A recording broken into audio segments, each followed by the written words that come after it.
demand action for gun sense in America. And I, like you, am both a parent and a grandparent, and I'm really very concerned about gun violence in our country. It's actually become a plague. We all know about mass murders: Aurora, Tucson, Charleston. The list is so long, it's really sad. But the thing that actually concerns me even more is the daily carnage that takes place to our women and children and doesn't make the national news. At least 100 children every year are killed by unintentional shootings. If a gun is present in a domestic violence situation, the woman has a 500% increase in the likelihood that she will be killed. And fully 64% of all women murdered by guns are murdered by a former or current intimate partner. Those are really startling, scary statistics. So now I can get to my question. As president, what common sense gun laws would you work at passing in order to reduce such needless loss of life so that our grandchildren won't be facing such a violent world? First of all, thank you, and thank the other moms who demand action. I feel so strongly that we are way out of balance here.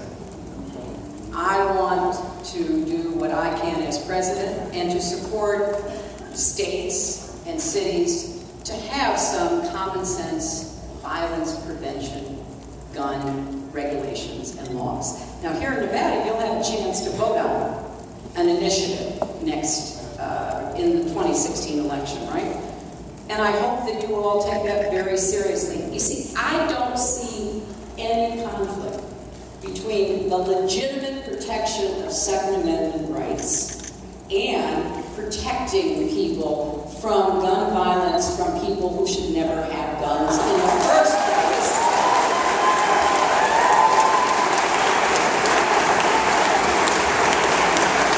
And all the surveys I've shown show that a majority of Americans and a majority of gun owners support universal background checks. And not just the checks, but getting them to work.